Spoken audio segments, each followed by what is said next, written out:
You are listening to the Happiest Lives podcast with Jill Lillard, episode number 61. Welcome to the Happiest Lives podcast, where you'll learn to think better, feel better, and become the woman God says you already are. Here's your host, Jill Lillard. Hey, welcome back, everybody. It's great to have you guys here as we finish this series. We have been talking about how to have a productive and fun life all month.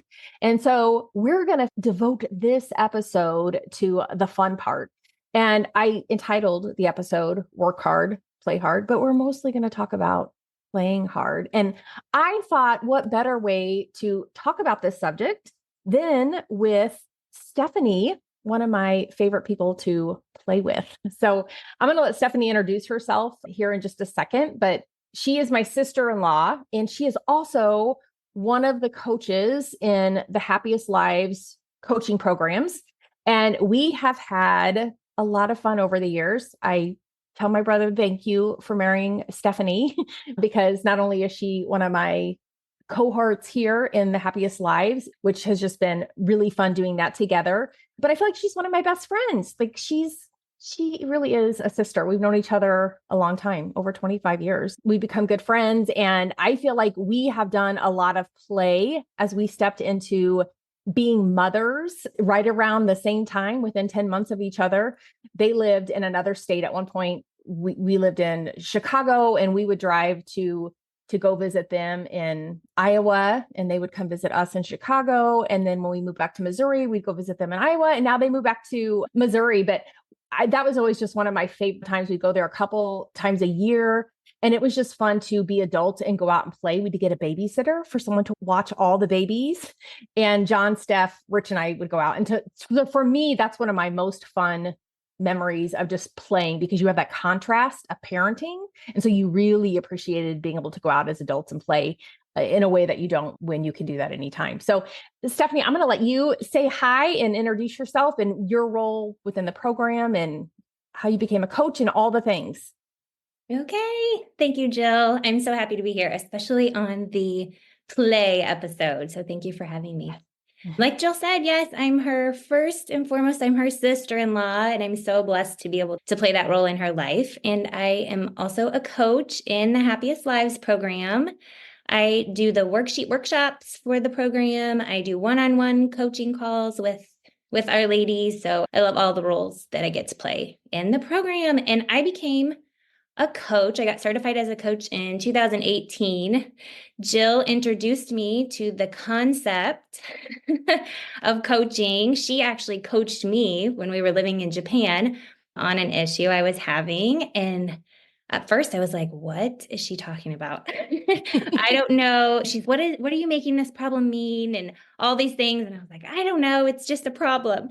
And anyway, she coached me through it. I came through it. And at the end, I was like, okay, there's really something to this. Is very helpful. I want to help people work through their life stuff too, as well. So I became certified right after she went through the program. I went through the program to get certified at the life coach school, and the rest is history. I just feel so blessed and honored to be able to be part of the program that Jill's building online in a Christian atmosphere and teaching ladies the concepts that we've learned. Happy to be here.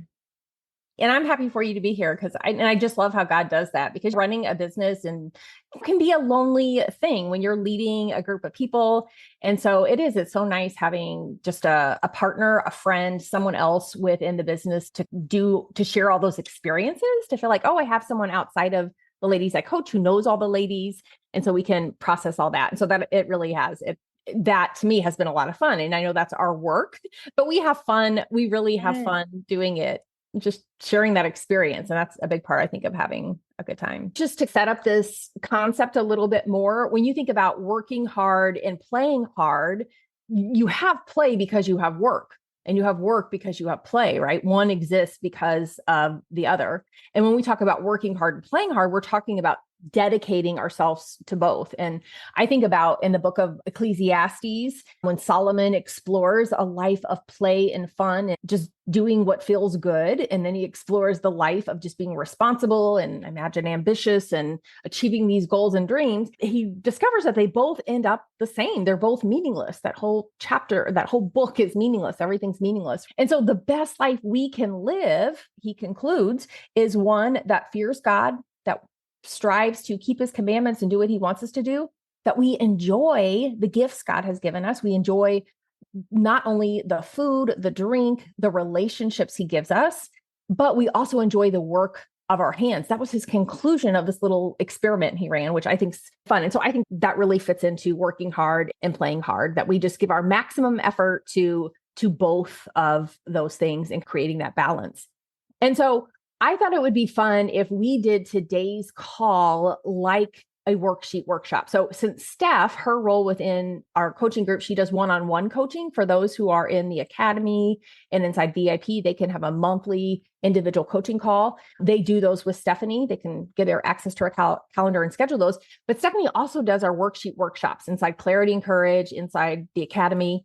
And basically what that is, as you listen to the podcast, I make a worksheet every month that helps you really internalize what it is that we're studying. So rather than just consuming the information, how can you pause, think about your life, apply these concepts to your life, and put that into application? And so that is one of the things you get if you join Clarity and Courage. Each month, you'll get a new worksheet along with a scripture study that goes along with the topics here on the podcast. And then in addition to getting a live coaching call that I facilitate, Steph facilitates another coaching call, which we call the worksheet workshop.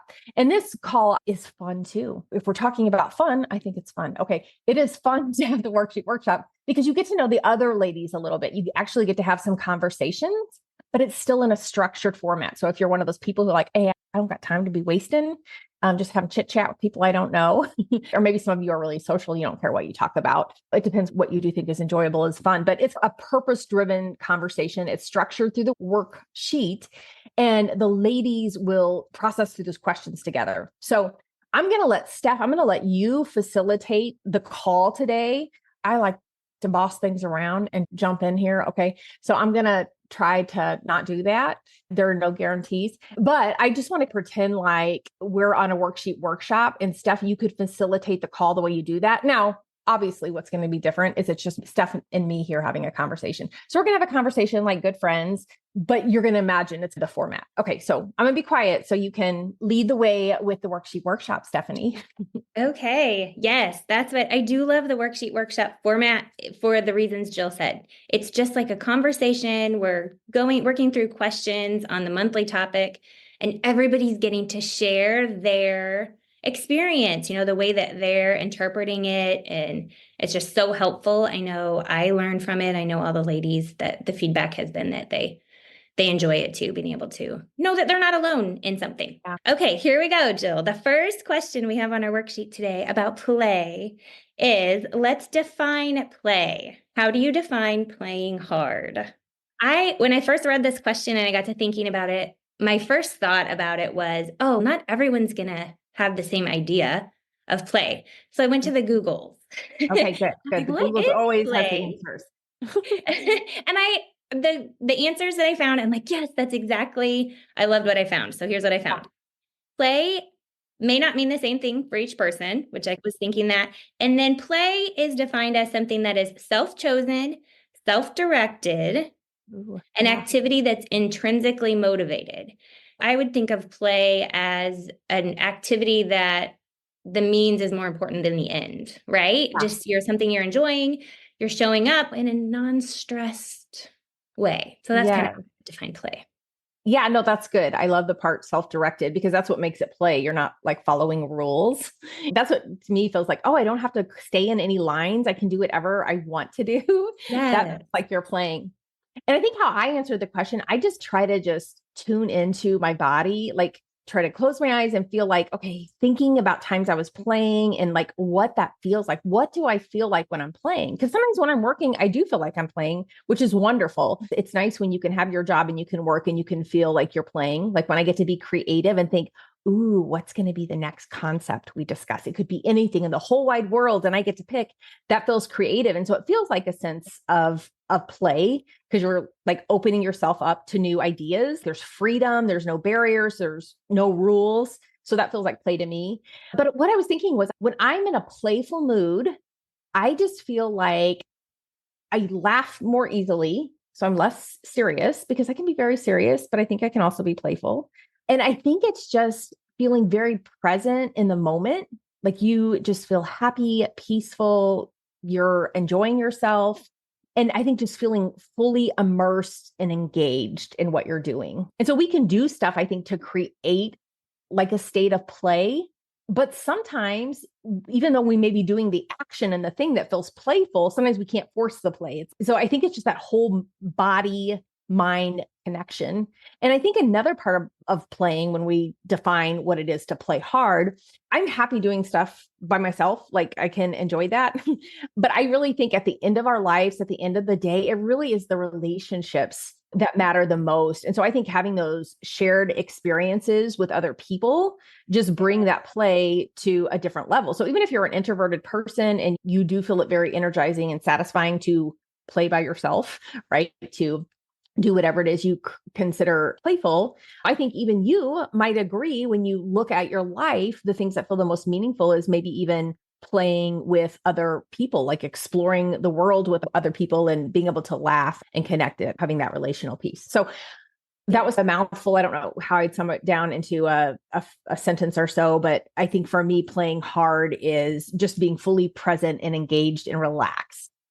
Yes, that's good. And I love how you added with others. Doesn't have to be with others, but I think oftentimes some of the most meaningful ways that we play are in relationships with other people. Good. Okay, number 2, ways to play. What are some different ways to play? And specifically, how do you like to play? Give examples of times you found yourself in a state of play. What made you feel playful? That was a mouthful.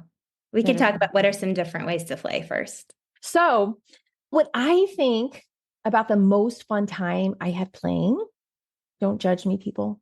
One of my funnest times, my most fun times in my life, it was actually while I was at seminary. I went to Covenant Seminary in St. Louis. I was working on my master's degree in counseling. And there was a local honky tonk, little bit of Texas. It was the world's largest country place to go dancing. Some seminary students introduced me to it. So I went out with them there in St. Louis and went line dancing. And it turned into a pastime. There was a handful of us girls, a strong 3 of us, that every Wednesday night was ladies' night. And we would go out dancing at Little Bit of Texas, that later became named In Cahoots. And I loved it so very much because there were like grandmas and grandpas there and college kids. And the girls that I went with, we called ourselves the Spices, we would be out on the dance floor all night. And people would even say, I just love, you guys just have so much fun. Like you're not out here getting drunk or drinking. Like we would just be out there to dance and we would have so much fun. And I actually even won a dance off. Everyone was tapped off the floor and I was left. I was Little Miss Tush Push, St. Louis County. And I won an all you could eat steak dinner for 2 at Lone Star Restaurant or something that served steaks. And so I took my best friend at the time. We went and got appetizer, steaks, dessert, all the things. And so that was great fun. But when I think about just having fun, just remembering those times, I just felt so free. And we'd be out there starting the line dances. And there's just something about the music and feeling the music within you and the freedom.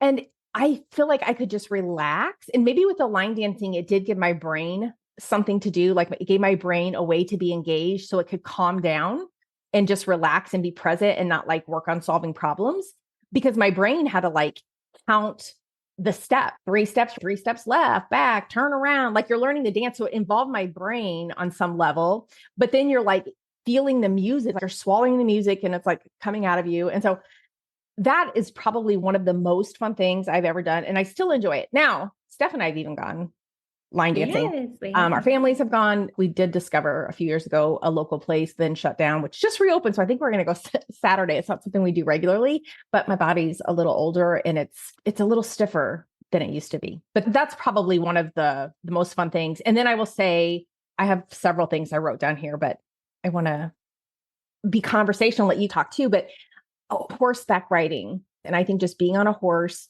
the freedom of just riding through the fields on the mountain, just feeling completely free. That felt really fun. That was a good time.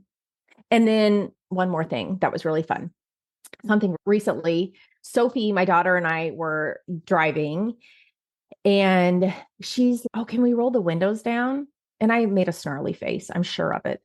And I find that I do that when someone presents, when I'm in my zone and this is how I do things. If someone presents an idea that feels off course, I'm like, my answer is usually, that doesn't really sound fun. And I was just thinking, oh, it's going to be loud. No, when I was young, I'd always have all the windows down. I remember driving home from St. Louis to Jeff City on the highway with all the windows and my music blaring and how fun. Well, anyways, my initial response was like, do we really have to roll the windows down? But we did it. And then I primarily listen to worship music. That's my favorite. That's what I listen to all the time. And Sophie has lots of music she likes. She does not like country music, but she put on country music For you. and so for me, and I was like, so she knew. She's, come on, mom, let's turn it on the window. So then she puts on Luke Bryan or someone, some country music, roll down the windows. I'm actually driving. She's been driving lately because she's learning how to drive. I don't know why I was driving this time. I start flying down the highway. We're heading home. And I am like soaring. So I go from being a stick in the mud, and within a few seconds, the country music's playing, the windows are down. And I'm like, I just feel free and happy. And this is so fun. And we're just giggling. And so then I even passed the turnoff to go to our house and like, let's keep driving. So we fly down the highway. And anyways, that was a great time. That was a really fun, spontaneous thing that we did that I just enjoyed every second of it. That's good. I think the spontaneity too, that's a key to play, right? Sometimes you can plan it and do it on purpose, but then there's other times that spontaneous things can be fun. Yes. Okay. But yeah. And my follow-up question was, what made you feel playful? And you alluded to that too. You've answered that as well. Maybe it was being aware and thinking about something, but not having the stress of solving a problem, or you can just show up and it's a structured activity sometimes, but I think just being fully present, like in that moment. Yeah. My parents like to play cards. And if it's like during the week and we're here in town and it's not on my radar and plan to like, it's sometimes harder for me to relax and like to just play cards or something, right? But if we're on vacation, it is really one of my most favorite things to do. And I have so many happy memories. We'll take a vacation every summer with the kids since they were little. And all of us, we'd always end our days playing cards. The kids, Rich and I, my parents. And it was just so fun because you're playing, there's maybe the strategy of playing the game, but it was just like, people would joke around, just funny moments would come up where you just start laughing and giggling and probably laughing more than my dad wanted us to be laughing. He would be laughing too. And usually he would be the brunt of why we were laughing. And he's more serious about cards. But yes, he's okay, quit horsing around. Sometimes we'd horse around too much, which my dad does like to horse around, but sometimes we took it to the next level. But to me, I was like, why were cards fun then? But cards aren't always fun. If you tell me to come over and play cards, I'm going to be like, like my same reaction. And maybe it's just harder for me to be present. But when I'm on vacation, I've given myself permission to be fully present. And so you have the shared experience. I'm 100% present. My mind's not somewhere else. And so I'm just enjoying the moment. Yeah. So there's something to that too. We'll talk about obstacles to having fun in a little bit, but I think that's when we can give ourselves permission to do it. That's huge too, to open up to it. I was thinking of something else, and pipe in because I want to hear things you think are fun. But I was thinking about, my dad likes to have barbecues. We'll go to his house. All the family will be there, right? We'll be out. Everyone's sitting outside and visiting, and he'll have what's the thing we play? Bag toss. Oh yeah. The cornhole. He always has the bag toss, cornhole set up. And I will sit there and watch people playing cornhole. And then I'll try to intellectually understand what's so fun about cornhole. I wonder what people are thinking while they're playing cornhole that makes this fun to them. Like I have a resistance to it for whatever reason. And then if I'm forced to play cornhole, I'll be like, just tossing the bag saying, why is this fun? I know there's some resistance there. So it's never going to be fun for me, but okay. It reminds me of that book. Don't you have a book about play. You open it up and do an activity. It's a book. You can get these adventure books. They have them for couples, and then you can get them for friends or families. And it has like a scratch off. Yeah. And remember, we had it out one night, and every activity, we're like, no, we don't want to do that. And then we forced ourselves to do one, and it was great fun. Yeah. So the activities, you have to agree before you do the activity. You don't know what it's going to be because you have to scratch it off, but you have to agree no matter what it is that you guys do it. And then you read it and you're like, this is stupid. This feels like a lot of work. This isn't going to be fun. But it is. It's all about your attitude of how are you going to live life? What are you going to make of things? And we did one of those with my family where we all ended up in the shower. We have a big shower. It was supposed to be like getting the bath. With clothes on. With clothes on. So we had our clothes on, but I don't know. Maybe this one was for a couple, but it was like have a bubble bath with your swimsuits on for two people. And you're supposed to like, I think have snacks in the bathtub, which we're like, this doesn't sound fun. And so we're like, okay, how can we have a good attitude and make this a fun thing? And so we all had our clothes on. It was my family, my kids. Rich did not participate. He took pictures and video, but Sawyer's girlfriend was there. At this point, you're listening, they're now married. But the kids and I, we all got in the shower. We blasted some music and had a dance party in the shower with our clothes on. And the dog was in there. That was a lot of fun. And my first thought was, this is so stupid. And I'm like, what kind of person do I want to be? Do I want to be a stick in the mud or a person who makes anything fun? And we that night you were a person who made anything fun. I know. Yeah. I had to put on the right attitude. It was a choice. Yes. And it is a choice. I think some of the things I listed that are like ways to play work, even small things like dabbling outside with flowers, just taking the time to go outside, turn everything off in my head, right? And go outside and enjoy the outdoors, going on a walk that's not exercise. Yes. It's all the mindset too, right there. Cooking now more than when the kids were little. I enjoy getting in the kitchen and cooking, paddleboarding, boat rides. But some of that stuff, as you were talking, I'm like, oh, I don't really have time to go do that. Or it doesn't sound fun right now. But if I force myself to go out and do it, I always have fun. It always too much work. Yes. It's work to load up our bikes and go on a bike ride, but then it's really fun. I never regret it after we do it. Yeah. Biking with you guys, that's so much fun. A fun way to turn everything off and get outside. And you were talking and you mentioning some of those things. I was thinking, like there's like the physical activities, sports, dance, things like that. I think some people think are fun, right? And there are more creative things. Some people like music or cooking and doing crafts. Some people are crafts people and think that's fun. Some people are very social. And so engaging with other people and just being together and having those experiences is going to be fun. Some people are more intellectual. So they're going to like the games and maybe the strategy of all of that. Whereas some people are going to be like, oh, let's please not have a game night. I don't want to play Monopoly. Now I like strategy in some games, but I'm like, oh, Monopoly, that feels like such a commitment. But for some people, that's going to be fun or learning some new skill. But I was thinking even like the sensual, like when you were talking about like cooking, and then I'm thinking about that experience of driving in the car with Sophie with the music. It's just smelling the fresh air and feeling it on you and hearing the music. It's involving all of your senses. Now, mom and dad listen to this podcast. Sophie edits it. But I think sex, I think God designed that to be a fun thing, which sometimes we can get in our head about that, but it's a way you can play. God wants us to be able to play and have fun. So I just had to put that out there. Yeah, it's good. It's true. Good on that one, I think. All right, number 3, what are the benefits of play? Why is playing important to you? How does it benefit you?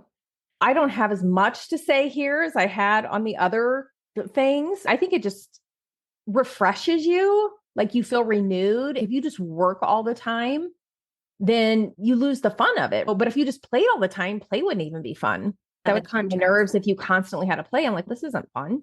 So I think just it refreshes you, renews you. I know when we take a vacation or have a fun night out, it just helps reset you so you're ready for the work that you have to do. It gives your brain a break from working and thinking all the time if you're able to be present.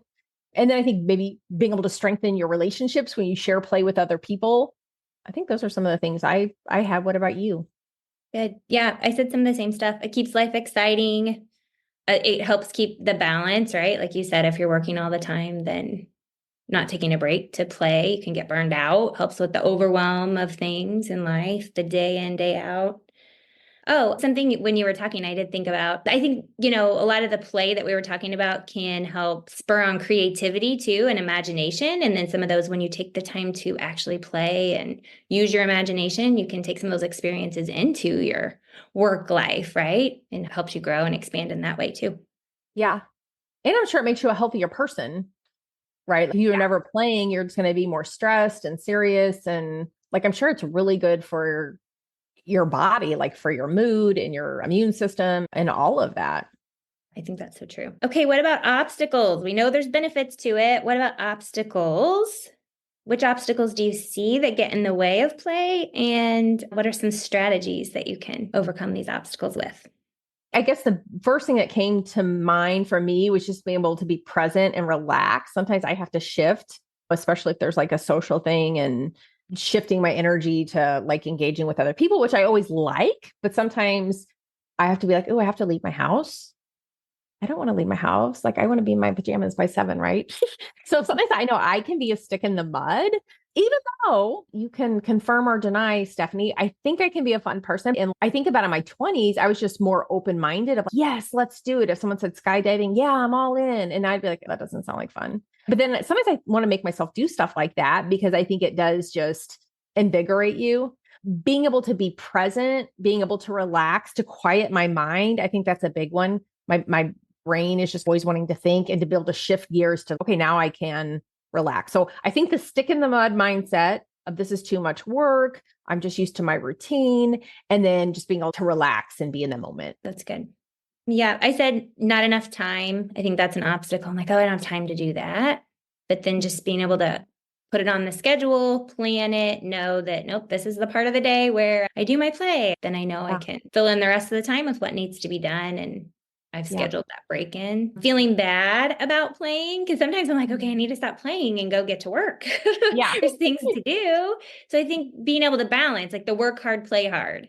If there's not that contrast and just knowing, okay, I'm going to work really hard, do these things, and then I'm going to play hard. And I think you enjoy it a little bit more too that way, not feeling bad. Okay, I've done my work. I did the things I needed to do. Sometimes the more I plan, it creates more room for that spontaneity and fun, right? So if I know, okay, I'm going to plan and this is when I'm going to get my work done, or I get my work done first, to me, it creates the freedom. Okay, I can be fully present now. Or even if the work comes later, like I know it's on my calendar. So it's, oh, I get to just relax tonight. And I know I'm going to get that done because I had planned for it. So I think time blocking, doing planning is going to actually free up the mental space to be more spontaneous and have fun, because your mind isn't always stressed about the things that you need to do.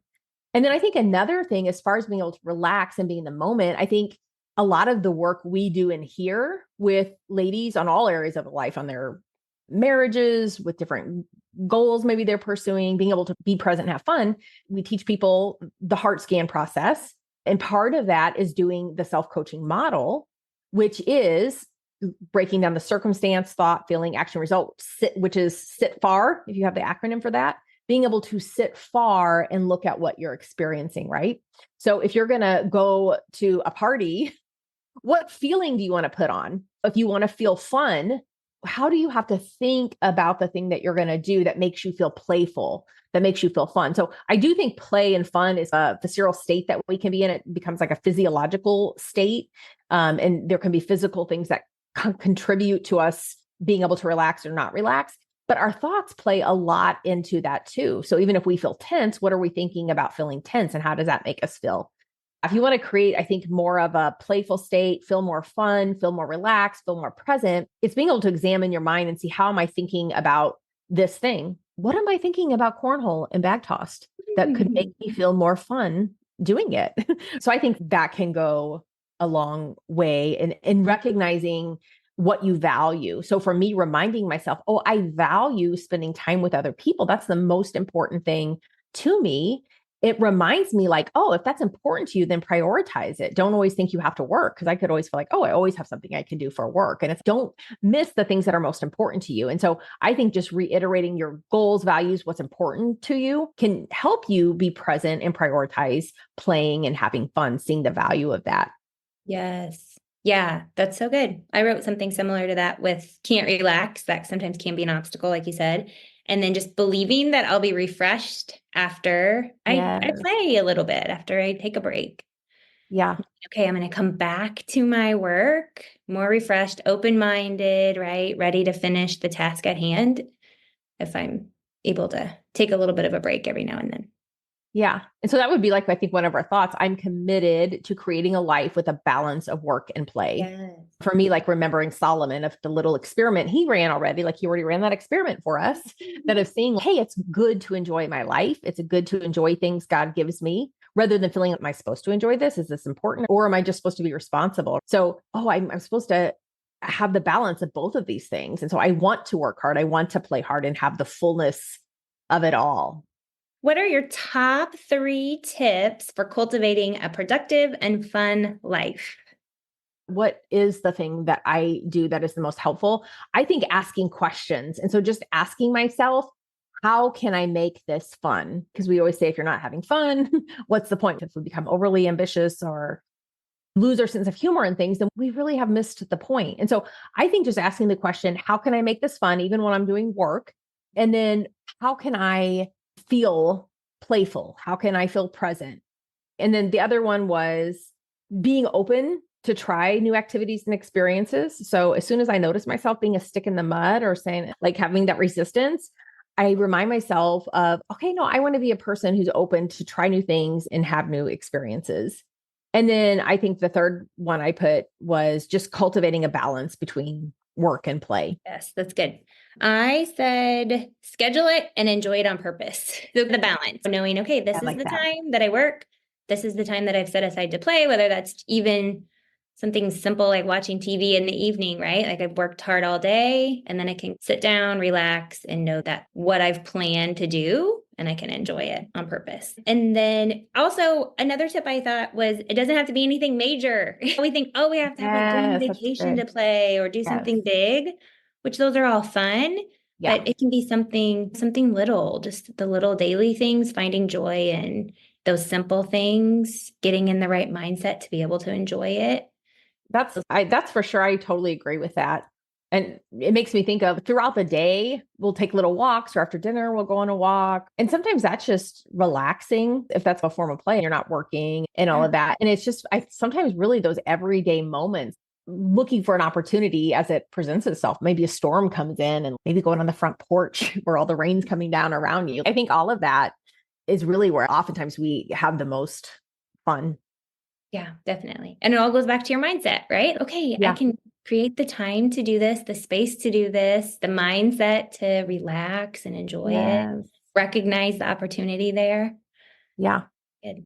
Okay. And then and the third tip I wrote down was don't feel bad for taking the time to play. So again, it goes back to that balance of giving yourself permission to do it. Both are helpful, equally helpful things in life, working and playing.